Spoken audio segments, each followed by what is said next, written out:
Hoje eu quero falar com você sobre a primeira carta que Paulo escreveu a Timóteo. Timóteo, esse discípulo de Paulo, um discípulo honrado que Paulo amava demais. O contexto é que Timóteo ele deve ter se convertido na primeira viagem missionária de Paulo. Ele morava em Listra.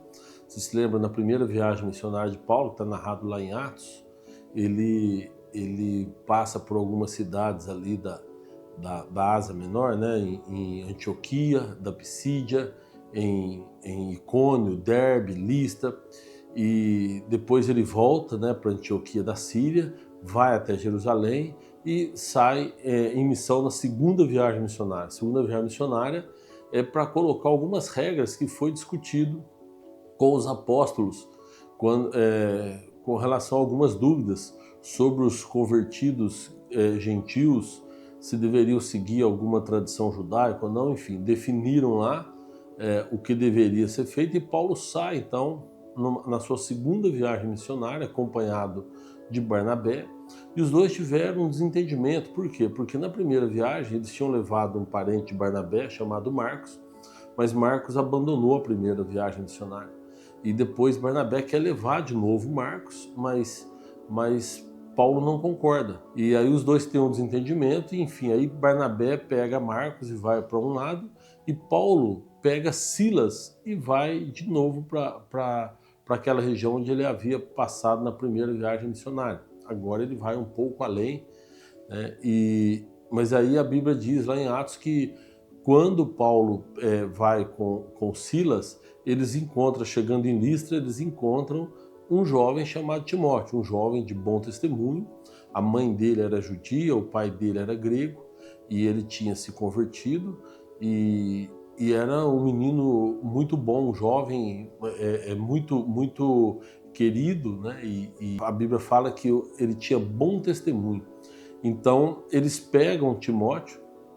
Também tem um estudo que diz que Timóteo ele era fraco fisicamente, fraco na carne, mas porém forte espiritualmente. Fraco na carne, forte espiritualmente. Fraco no corpo, com o espírito forte.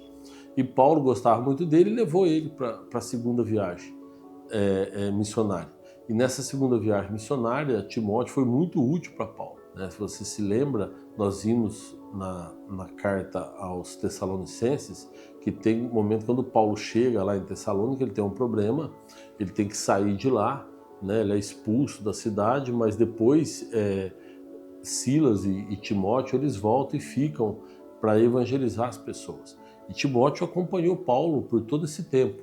Às vezes Paulo deixava ele em alguma cidade para orientar, mas depois encontrava novamente Paulo, e assim foi.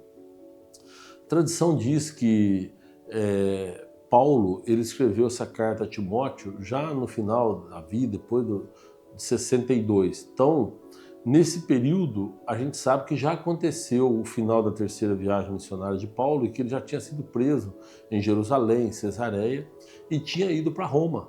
Lembra que ele apela a César e vai para Roma.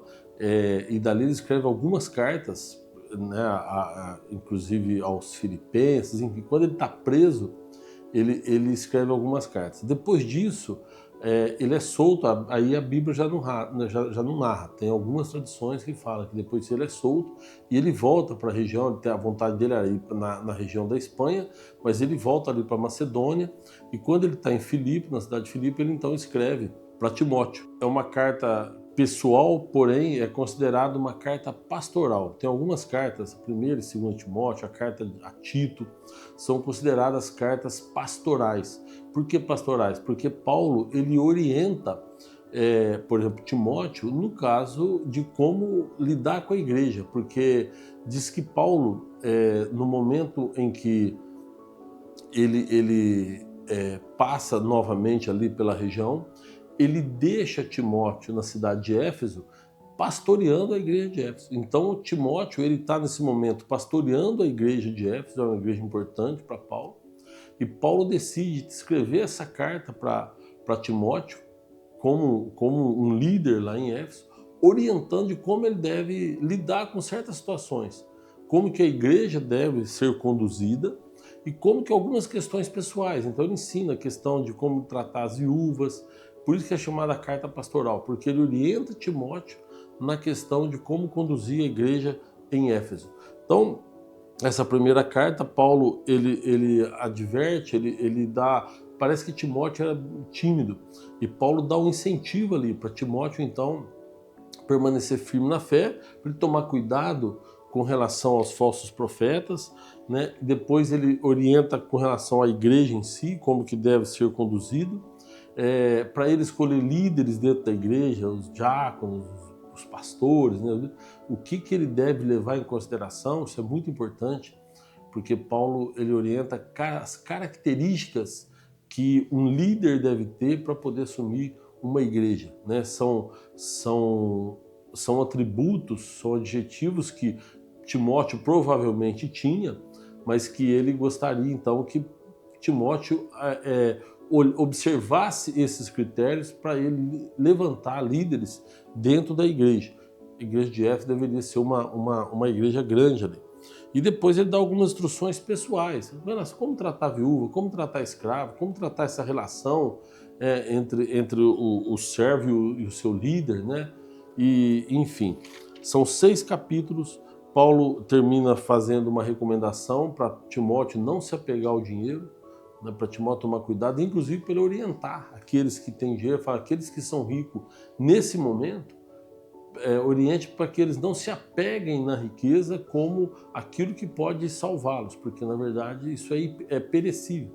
Então pede para eles se apegarem em Deus, né? E Paulo encerra essa carta então dando essas orientações para Timóteo, para ele tomar cuidado com relação ao apego ao dinheiro. Você vê que a igreja lá primitiva, né, já vinha esse problema do dinheiro já estava entrando na igreja. Você vê que Paulo também orienta para tomar cuidado. Já pensou se Paulo fosse escrever uma carta para as igrejas de hoje? Como é que seria essa carta? Então, é isso, carta de Paulo a Timóteo. Primeira carta de Paulo a Timóteo. Espero que tenha te ajudado. Quando você for ler Timóteo, espero que você tenha entendido e que você entenda melhor ainda lendo, então, primeira carta a Timóteo, 6 capítulos, você vai ler rapidinho, de fácil leitura, e é uma carta importantíssima para a nossa igreja de hoje, ok? Então, até um próximo vídeo, Deus te abençoe.